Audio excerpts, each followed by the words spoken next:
Hello and welcome to The Wrap with Kate McCarthy. Thanks to Coates, I'm Sarah Olle. Kate, hello to you. Nice to be back in the room with you on the desk. Round 8 is now in the book, and I feel like the 8, it's shifting aplenty at the moment. It certainly is. We saw it really start to take shape this round. We had a lot of movement within the 8 itself and a couple of teams jumping into the 8, some sliding out. So if we have a look at our results from round 8 all the way back on Thursday night in Franga. Half of the Dockers didn't know where Franga was because of the alliteration that we use with Franga, but it was the Hawks that got the job done. Melbourne started off in a really convincing fashion, but then just got the job done in the end, and some big results on Saturday, but the biggest is the one we're going to start with, Sarah. Well, let's get there straight away because the Tigers are on the board for the first time in 2025, and you can see here on the siren that there is just so much relief from this side who many had predicted, Kate, would potentially go the season without the win. In the end, it was an upset over the Crows, 11 points. And this is a side the Tigers had never defeated before. So a massive win. It was huge. It was a massive win in the scheme of things, but just the belief that it gives you as a group, the relief, as you said, Sarah, and it's sheer relief. You can see this in their faces. I saw a couple of the Richmond girls during the week, and we feel like it's coming. We feel like we're close to putting it all together, but we just haven't been able to yet. And as a group, just getting a win, it was actually their highest score of the year with 58 points, and it was the second highest score that the Crows have ever conceded in their history. So a little one that goes a long way to just giving them some belief in that group, because wins, I know you're going to get so close week in, week out, but ultimately when the wins and loss columns, if you got a 0 in the win column, it just doesn't make you feel great each week. It eats away at you, doesn't it? Going into review on Monday, it's a much happier place at the football club. It also helps when your big 3 are firing, and I refer to Ali McKenzie, Mon Conti and the skipper Katie Brennan. They all had excellent games today, and it had a big say in the win for the Tigers. Yeah, Ellie McKenzie's impact in the front half. She's played everywhere this season, but she had the 24 disposals, 5 marks, 6 clearances and 3 goals. So huge scoreboard impact for her.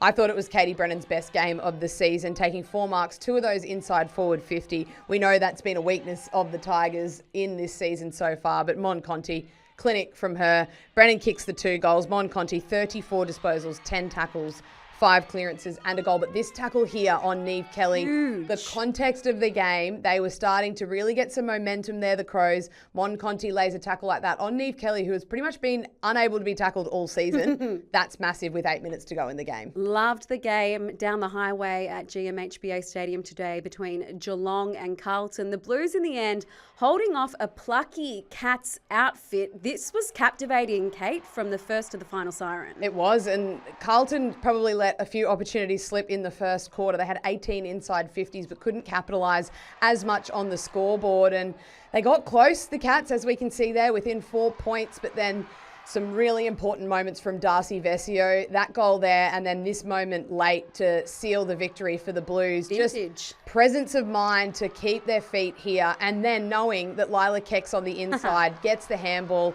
Lila Keck does make the umpire work a little bit harder than probably hoped for this goal, but it was huge. And the Blues, look, I've got this here because I'm all in on the Blues this season, Sarah. You're on the bandwagon. I am well and truly on the bandwagon. I've been a fan of their work this season, but this game against Geelong, they just have the ability. They have a premiership winning defence. They've shown they can score enough points to challenge the best of teams.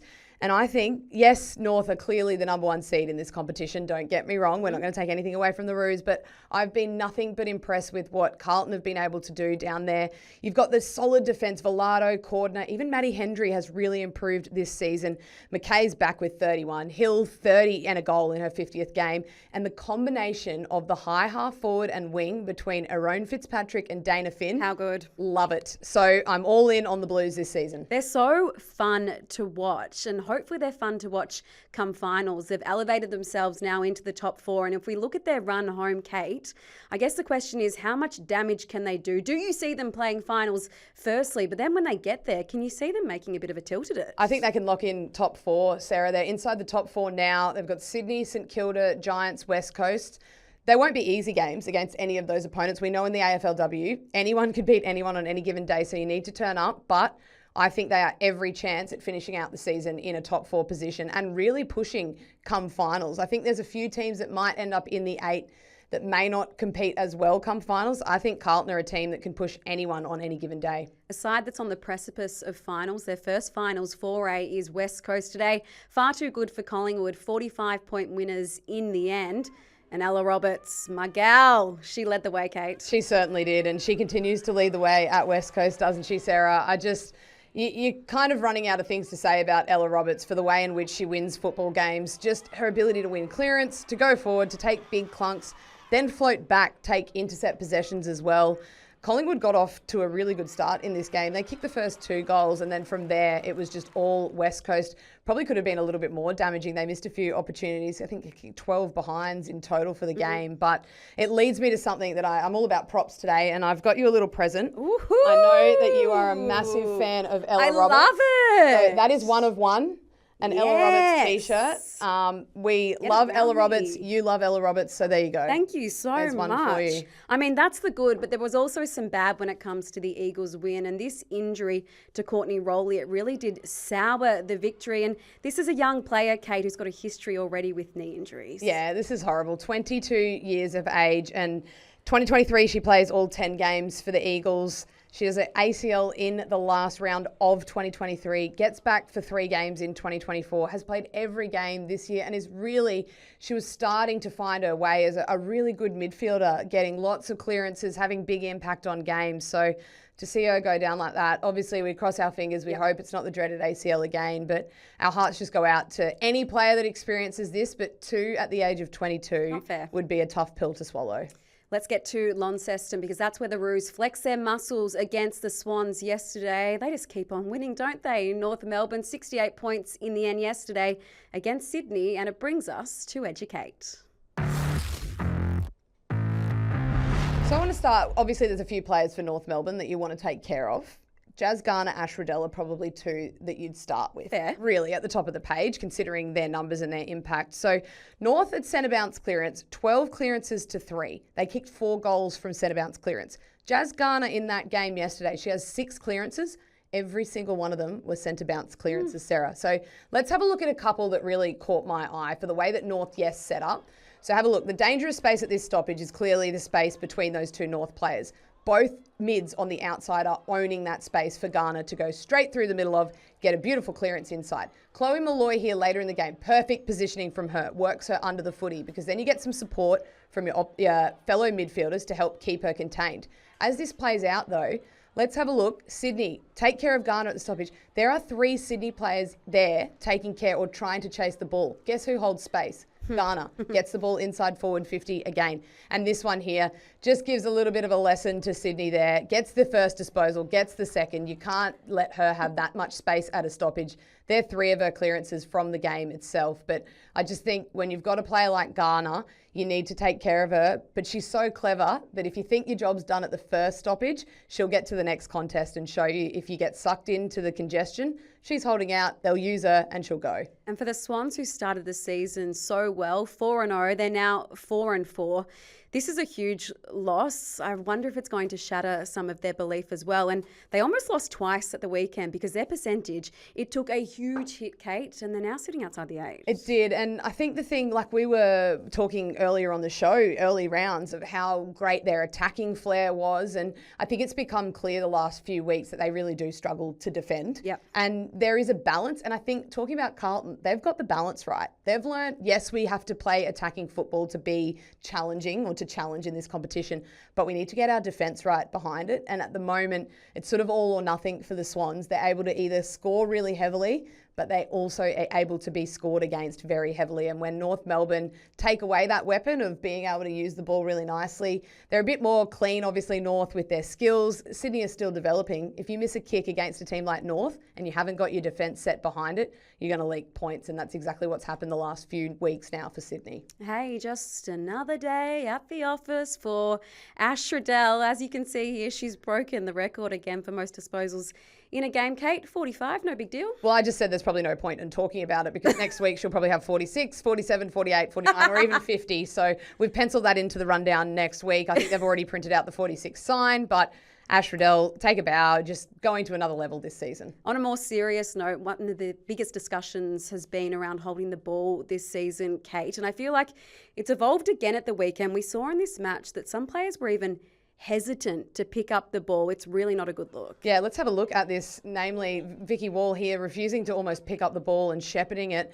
Tanya Kennedy as well, not keen to take possession, because if you take possession, you're going to be pinged holding the ball. It doesn't really matter what you do, how you do it. A couple of the decisions this weekend were really hot. And I think, Sarah, I'd started to get sort of familiar with what I thought was maybe holding the ball under this new adjudication and not making a genuine attempt. But after this weekend, I could genuinely not tell you what holding the ball was or wasn't this weekend. I got pretty frustrated at times watching some of the football. It was so unclear as to whether a player had prior opportunity, made a genuine attempt, and it just felt like if you picked up the ball and it got tackled, it was going to be a free against. And I think when we look at the men's season, there was so much talk about how confusing it was holding the ball, and it has been for a couple of seasons. Yeah. And not only have we got that, but we've actually made it more difficult by adding a whole nother layer to it for the AFLW. And we have developing umpires in the AFLW, and I think we've ultimately set them up to fail, because it's already a difficult enough rule to adjudicate when you're at the men's level. And we've added a whole nother layer, which makes it more confusing. And people might sit back and say, look, on numbers and on paper, we've got less stoppages in the game. Do we really want our game looking like that, where a player doesn't want to pick up the ball, but there's less stoppages? In my opinion, no. I don't care how many stoppages there are. Yeah. If a player puts their head over the footy, wins the footy, and there's a stoppage as a result, well, that's footy, and that's what AFL looks like. We can't have players not wanting to pick up the ball. It completely disrupts the fabric of the game. It's not a good look. I don't feel like it's going to be the last time we mention this, Kate, and perhaps not also the last time we mention this player, Courtney Hodder, who is our Coates Player of the Round. I mean, how good is she? Irresistible. And Kate, I've just learnt that not only has she never been All-Australian, never even in the All-Australian squad. That is borderline criminal, thank you. That surprises me with some of the seasons we've seen Courtney Hodder put out. But this is clearly a career-best season for Courtney. I love the role change that they've got her playing up around more stoppages. As a small forward at times, it's hard to get into games. So when you be able to use as that sort of fifth mid or even just a genuine midfielder, it helps you get your hands on the footy. She's playing with such confidence. 8 tackles on the weekend. She had 18 disposals, 9 score involvements, wins the Q Clash medal, kicks a career high 4 goals. She's just someone that I think she's going to strength, and I cannot really probably describe the season that she's having with what we're seeing out there from Courtney Hodder. Easily, for me, the most damaging Brisbane Lions player currently, and just continues to show that she can work contest to contest and make you pay. So it was a 68-point win in the Q Clash to the Lions over the Suns in what was game 100 for coach Craig Starcevich. I mean, Kate, you were coached by Craig way back when. I mean, where does he sit in the landscape of AFLW coaches and the significance and impact he's had on this young league? Yeah, well, there's only 2 coaches in the league that have actually been around since day one of the AFLW. Craig's one of them, and Mick Stinier at the Melbourne Demons is one of them. So when you look at standing the test of time, he's absolutely done that. But some of his stats are just amazing. His ability to do it in a way where he's been so successful. So 100 games, 70 wins, 16 finals games, 10 wins, 6 losses. And these are times where the Lions so many seasons have been the hunted team. Yep. So it's not like they've come from the clouds each time and been completely underestimated. They've only missed finals once in their history, 2 premierships, 3 times Coach of the Year, which is actually nominated and voted on by his peers. So for me, he's been the most consistent and the best AFLW coach that we've seen for the longevity and the success that he's had. Now, I've got a sister, you've got a sister, and I'll put my hand up. I'm guilty at times. I have pulled hair. However, I'm not sure it's really got a place on the footy field. Kate, Dakota Davidson, I think she might be in a little bit of trouble. Yeah, this one was pretty ugly. I don't think we want to see players pulling the hair of other players. I think she'll want her time back for that one. Dakota, I think, probably gets away with a fine. We've seen it previously in men's footy. Okay. Paddy Cripps pulling the hair of Bailey Smith. He got a fine, so I think it'll be looked at by match review, but probably get away with a fine, and I'd love to see that never happen again in AFLW. So Port Adelaide recorded their 3rd win of the season, getting over the Bulldogs at Alberton Oval, and it was Indy Tahoe who was simply sublime, Kate. 4 goals, and I love what she's been able to do because she's had to overcome so much adversity with the knee injury. And as you're going to point out here, she can play pretty much anywhere on the field. She is the ultimate swing position player for the AFLW. She started her season this year playing in the back line for 2 games. Now she's being used by Lauren Arnell as a key forward. She also is the secondary ruck for them. So she plays across all 3 lines. Last week at Moorabbin, the Breeze, first player that gets moved behind the ball is Indy Tahoe. I've been absolutely in awe of what she's done this season. She's kicked 15 goals for the season. That's 3rd on the leading goal kicker, and 2 of the games she played as a defender full time. So I love what Lauren Arnell and the coaching staff at Port have identified, and I love what we're seeing from Indy Tahoe. She's Mrs. Fix-It.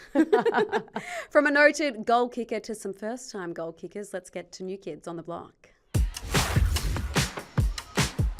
Well, we love first goals in the league, don't we? And Lauren Young, 3 games into her career, which we know is going to be a long one from what we've seen, gets her first goal, gets a very big tackle in her celebration as well.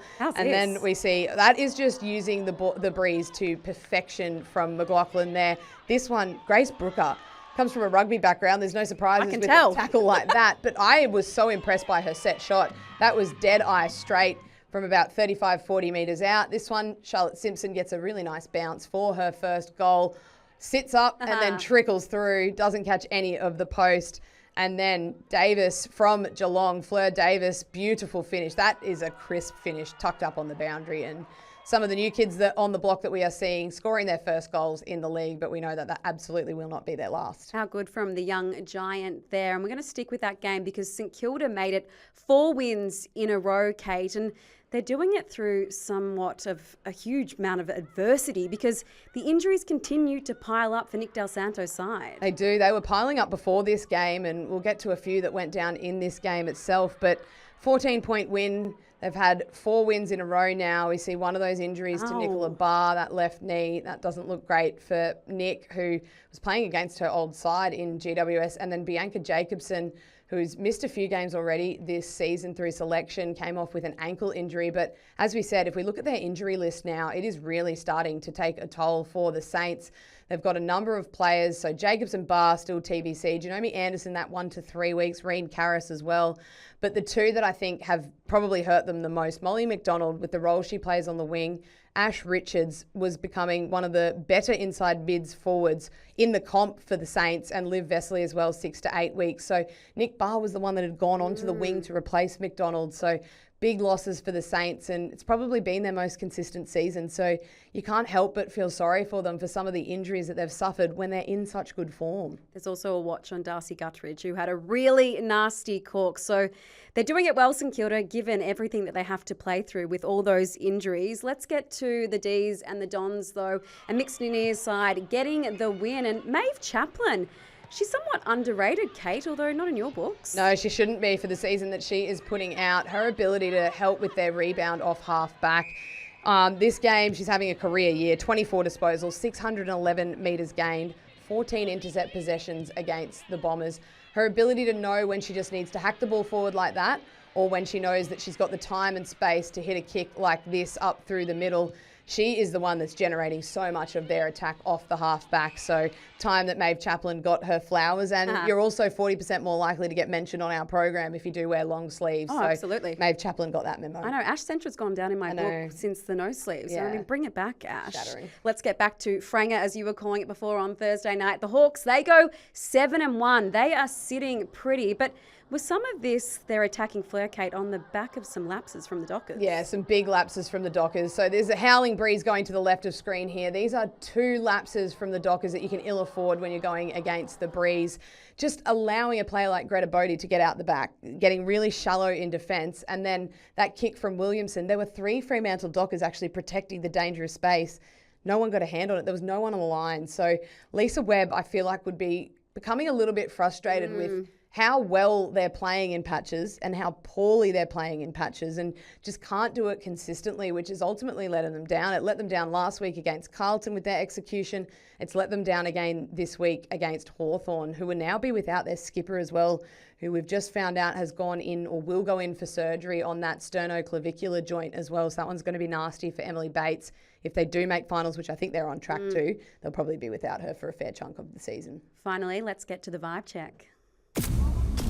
Oh, we look good. Yeah, we do. And the first time I've seen that. Like the ladder, there's been a bit of movement on the vibe check. So a team's jumped up into straight fire, which is Carlton. I love what they're doing. As I said earlier, Melbourne and North. North's still untouchable for me. We don't need to talk about them. They're actually on their own category, which is above straight fire. I'm not sure what that is, Sarah, but it's above.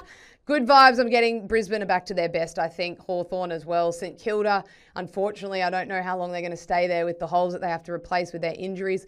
Your girls at West Coast, they're up. They're going really well. I just think Adelaide probably still haven't played their best football for 4 quarters. Their best is good enough, but it's not consistent. Maybe same with Geelong. Same with Port Adelaide. Richmond is starting to get back to their best. Sydney still not at their best at all defensively. I love what they do with their offense. Collingwood probably lucky not to be in not vibing this week. I'm giving them one more chance. And Essendon, I just don't think they can score heavily enough to test teams. We just touched on Fremantle. Gold Coast, another heavy defeat to the Lions. GWS just can't seem to put consistent efforts on the board. Same with the Dogs. The best of the best is so good for the Dogs, but when they're not on, they're not on. All right, that's been another episode of The Wrap with Kate McCarthy. Thanks to Coates and Ella Roberts. We'll see you next week, guys.